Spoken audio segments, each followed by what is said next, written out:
Hello, ഇന്നൊരു day in my ലൈഫാണ്.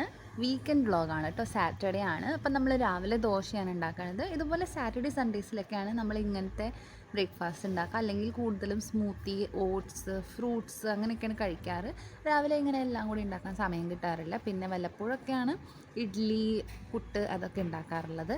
അപ്പോൾ ദോശ എനിക്ക് നല്ല ഇഷ്ടമാണ്. ദോശയിൽ നല്ലോണം നെയ്യൊക്കെ ഇട്ട് ഇങ്ങനെ മസാല ദോശയായിട്ട് ഞങ്ങൾ സാറ്റർഡേ സൺഡേസിലൊക്കെ ഉണ്ടാക്കാറുണ്ട്. സാറ്റർഡേ സൺഡേ ആകുമ്പോഴേക്കും നമുക്ക് ഭയങ്കര സന്തോഷമാണ്. കാരണം കുറേ നാളുകൾക്ക് ശേഷമാണ് എനിക്ക് സാറ്റർഡേ സൺഡേ ഓഫുള്ള ഒരു ജോലി കിട്ടുന്നത്. അതിലെനിക്ക് ഒരുപാട് സന്തോഷമുണ്ട്. ആദ്യം ഞാൻ വർക്ക് ചെയ്തിരുന്ന കമ്പനിയിൽ സാറ്റർഡേ സൺഡേ വർക്കിംഗ് ആയിരുന്നു. മൺഡേ മാത്രമാണ് എനിക്ക് ഓഫ് ഉണ്ടായിരുന്നത്. അപ്പോൾ നമുക്ക് ശരിക്കും പറഞ്ഞാൽ ഒന്നിനും സമയം കിട്ടില്ലായിരുന്നു. പിന്നെ 12 to 9 ആയിരുന്നു അതിൻ്റെ ടൈം. അപ്പോഴും രാവിലെയും സമയം കിട്ടില്ല, വന്നിട്ടും സമയം കിട്ടില്ല. അപ്പോൾ മൊത്തം നമ്മുടെ ബ്രേക്ക്ഫാസ്റ്റും ലഞ്ചും ഡിന്നറും എല്ലാം ഒരു സമയം തെറ്റിയിട്ടുള്ളൊരു ലൈഫ് സ്റ്റൈലായിരുന്നു. ഇപ്പോൾ അതിന് മാറ്റം വന്നിട്ടുണ്ട്. അപ്പോൾ അത്യാവശ്യം നമ്മളൊരു ഹെൽത്തി ലൈഫ് സ്റ്റൈലിലേക്ക് മാറിക്കൊണ്ടിരിക്കുകയാണ്. ഇപ്പോൾ ഞാൻ ദോശ മൈസൂർ മസാല ദോശയാണ് ഉണ്ടാക്കുന്നത്. ചട്നി നമ്മൾ ഉണ്ടാക്കി വെച്ചിട്ടുണ്ടായിരുന്നു ഓൾറെഡി, അതാണ് ഇട്ടിട്ടുള്ളത്.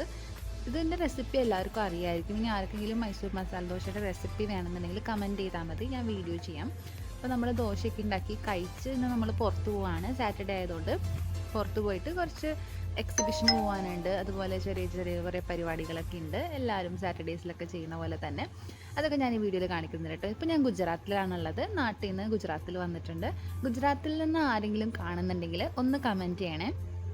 ഞാനിവിടെ മലയാളികളെ കണ്ടത് ഈ റീസെൻ്റ് ആയിട്ടാണ്. ഇവിടെ അടുത്ത അമ്പലത്തിൽ പോയപ്പോഴാണ് ഇവിടെ ഇത്രയധികം മലയാളികളുണ്ടെന്ന് എനിക്ക് മനസ്സിലായത്. ആദ്യമൊന്നും ഇവിടെ ഒട്ടും തന്നെ സൗത്ത് ഇന്ത്യൻസിനെ ഞാൻ കണ്ടിട്ടുണ്ടായിരുന്നില്ല. തമിഴ് ആൾക്കാരെ പോലും വളരെ റെയറായിട്ടൊക്കെ ഓഫീസിലൊക്കെ ആരെങ്കിലും എൻക്വയറിയൊക്കെ വരുമ്പോൾ മാത്രമേ കണ്ടിട്ടുണ്ടായിരുന്നുള്ളൂ. ഇപ്പോൾ കുറേ മലയാളീസിനൊക്കെ കണ്ടിട്ടുണ്ട് കേട്ടോ. അപ്പോൾ നിങ്ങൾ ആരെങ്കിലും ഗുജറാത്തിൽ നിന്നാണ് ഈ വീഡിയോ കാണുന്നുണ്ടെങ്കിൽ ഒന്ന് താഴെ കമൻറ്റ് ചെയ്യുക. ജസ്റ്റ് ഒന്ന് അറിയാൻ വേണ്ടിയിട്ടാണ് എത്ര മലയാളികൾ ഇവിടെ ഉണ്ടെന്നുള്ളത്. പിന്നെ ദോശ ഇവിടെ ഗുജറാത്തിൽ എല്ലാവർക്കും ഭയങ്കര ഇഷ്ടമുള്ളൊരു കാര്യമാണ് കേട്ടോ. ഇവിടെ ബർത്ത്ഡേ പാർട്ടിയൊക്കെ വരുമ്പോൾ ദോശയാണ് അവർ വാങ്ങിക്കൊടുക്കുക എല്ലാവർക്കും. നമ്മുടെ നാട്ടിൽ പാർട്ടിക്കൊക്കെ ദോശ എന്ന് പറഞ്ഞാൽ ആരും തന്നെ പോവില്ല. പക്ഷേ ഇവിടെ എല്ലാവർക്കും ദോശ, സാമ്പാർ, ഇഡ്ഡലി, സാമ്പാർ ഇതൊക്കെ ഭയങ്കര ഇഷ്ടമാണ്. വടയൊക്കെ ഇവർക്ക് ഭയങ്കര ഒരു എന്താ പറയുക, ഭയങ്കര ഹെവൻലി ഫുഡ് എന്നൊക്കെ പറയണ പോലെയാണ് വട, സാമ്പാറൊക്കെ കഴിക്കണത്. അപ്പോൾ നമ്മുടെ അടുത്ത് എപ്പോഴും ചോദിക്കും നിങ്ങൾ എന്നും ഇഡ്ഡലിയും ദോശയാണ് കഴിക്കുകയെന്ന്. അപ്പോൾ ഇവരുടെ ഒരു വിചാരം നമ്മൾ എന്നും ഇഡ്ഡലി ദോശ കഴിക്കുന്നതാണ്. സൗത്ത് ഇന്ത്യൻസ് എന്ന് പറഞ്ഞാൽ ഇഡ്ഡലി ദോശ എന്നാണ് ഇവരുടെ ഒരു ധാരണ. ഓക്കെ, അപ്പോൾ നമ്മൾ ദോശയൊക്കെ ഉണ്ടെങ്കിൽ കഴിച്ചിട്ട് നമ്മൾ പെട്ടെന്ന് തന്നെ ഇറങ്ങാൻ വേണ്ടിയിട്ട് പോവാണ്. ഇനി ബാക്കി വിശേഷങ്ങൾ കാണാം. അങ്ങനെ നമ്മളിതാ പുറത്തിറങ്ങിയിട്ട് അപ്പോൾ ഇവിടെ നോക്കുമ്പോൾ വഴിയിൽ കരിമ്പിൻ ജ്യൂസ് ഉണ്ടാക്കുന്നുണ്ടായിരുന്നു. ഇവർ കരിമ്പിൻ ജ്യൂസ് ഉണ്ടാക്കുന്നത് പണ്ടത്തെ മോഡലിലാണ് കേട്ടോ. മെഷീനൊന്നും വെച്ചിട്ടല്ല, ഇതുപോലെ കൈകൊണ്ട് തിരിച്ചിട്ടാണ്. നല്ല ഫ്രഷ് ആയിട്ടുള്ള ജ്യൂസ് കേട്ടോ. നല്ല ടേസ്റ്റ് ഉണ്ടായിരുന്നു. ശരിക്കും അതിൻ്റെ ഒരു സത്താണ് ഇവർ ഉണ്ടാക്കി തരുന്നത്. അപ്പോൾ ഞാൻ കുറച്ച് നേരം അതൊക്കെ നോക്കിയൊക്കെ നിന്നു. പിന്നെ കുറേ ടൈം എടുക്കും കേട്ടോ, കുറേ നേരം വെയിറ്റ് ചെയ്യണം. കാരണം ഇങ്ങനെ കുറച്ചായിട്ട് ഉണ്ടാക്കിയിട്ടാണ് വരുന്നത്. പിന്നെ ഒരുപാട് വൃത്തിയൊന്നും പ്രതീക്ഷിക്കരുത്, അവർ ഗ്ലൗസ് ഇട്ടിട്ടൊന്നല്ല ഇത് ചെയ്യണത്. പക്ഷേ നല്ല ടേസ്റ്റ് ഉണ്ടായിരുന്നു കേട്ടോ. ശരിക്കും പ്യുവറായിട്ടുള്ള ജ്യൂസ് കുടിച്ചൊരു എക്സ്പീരിയൻസ് ആയിരുന്നു. അങ്ങനെ നമ്മൾ എക്സിബിഷൻ്റെ ഉള്ളിൽ കയറി. ഇപ്പോൾ ഇവിടെ കുറേ സാധനങ്ങളുണ്ടായിരുന്നു. ഇതൊരു ഹസ്തകലാമേളയാണ്. എല്ലാവരും ഹാൻഡ് മെയ്ഡ് ആയിട്ടുള്ള സാധനങ്ങളാണ് അവിടെ ഉണ്ടായിരുന്നത്. നല്ല നല്ല രസമുള്ള സാധനങ്ങളുണ്ടായിരുന്നു കേട്ടോ. വലിയ റേറ്റ് ഒന്നും ഉണ്ടായിരുന്നില്ല.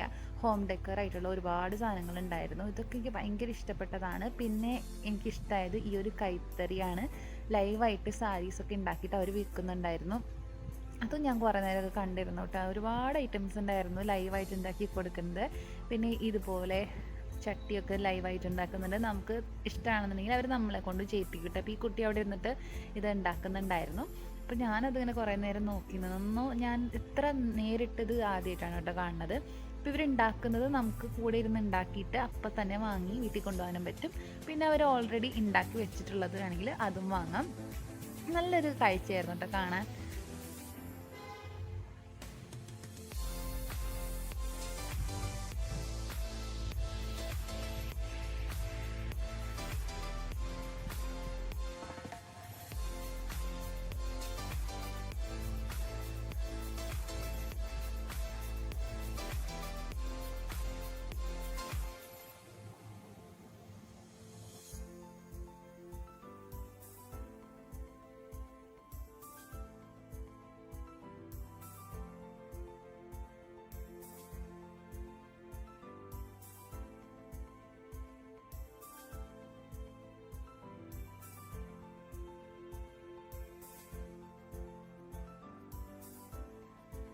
ഇനി ഇവിടെ ലൈവായിട്ട് ഗുജറാത്തി മ്യൂസിക് ഷോ ഉണ്ടായിരുന്നു. അവരുടെ ട്രഡീഷണൽ ആയിട്ടുള്ള പാട്ടുകളാണ് അവരവിടെ പാടുന്നുണ്ടായിരുന്നത്.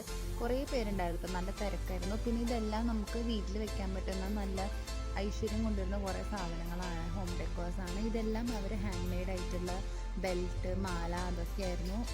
കുറേ നല്ല നല്ല സാധനങ്ങൾ, നമ്മുടെ നാട്ടിൽ കിട്ടാത്ത ഒരുപാട് സാധനങ്ങൾ ഇവിടെ കണ്ടിട്ടുണ്ടായിരുന്നു. കുറേയൊക്കെ ഞാൻ വാങ്ങിച്ചിട്ടുണ്ടായിരുന്നു കേട്ടോ. ഇവിടെ നിന്ന് എന്തൊക്കെയാണ് വാങ്ങിച്ചെന്നുള്ളത് ഞാൻ സെപ്പറേറ്റ് വീഡിയോ ആയിട്ട് ചെയ്യാം. ഇതെനിക്ക് ഭയങ്കര ഇഷ്ടപ്പെട്ട ഒരു സാധനമായിരുന്നു.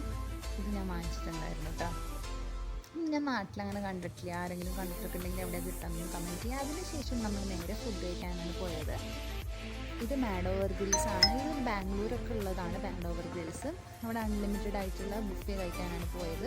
പ്യോർ വെജാണ്. ഗുജറാത്തിലെല്ലാം പ്യോർ വെജാണ് ഓൾമോസ്റ്റ് ആയിട്ടുള്ളത്. അപ്പോൾ നമ്മളിവിടെ പോയി ഒരുപാടുണ്ടായിരുന്നു കേട്ടോ. സ്വീറ്റ്സിൻ്റെ കോർണർ തന്നെ കുറേ സാധനങ്ങളുണ്ടായിരുന്നു. പിന്നെ എനിക്ക് ഏറ്റവും ഇഷ്ടം ഇവിടെ ലൈവ് ഗ്രില്ല് നമ്മുടെ ടേബിളിൽ സെറ്റ് ചെയ്യും, ബാർബിക്യൂ നേഷനിലൊക്കെ പോലെ. വെജ് ആയതുകൊണ്ട് വേറൊരു എക്സ്പീരിയൻസ് ആയിരുന്നു. കൂടുതലും ഞാൻ കഴിച്ചത് പനീറാണ്. പിന്നെ ഒരുപാട് സാലഡ് ഓപ്ഷൻസും ഉണ്ടായിരുന്നു. സ്വീറ്റ്സാണ് ഞാൻ കൂടുതലും കോൺസെൻട്രേറ്റ് ചെയ്തത്. ഒരുപാട് ടൈപ്പ് കേക്ക്സും മഫിൻസും പേസ്ട്രീസും എല്ലാം ഉണ്ടായിരുന്നു. അങ്ങനെ ഇതൊക്കെ കഴിച്ച് ഞങ്ങൾ വീട്ടിൽ പോയി. അപ്പോൾ ഇതാണ് ഇന്നത്തെ വീഡിയോ. ഞാൻ വീഡിയോയുടെ വൈൻഡപ്പ് ചെയ്യാണ്.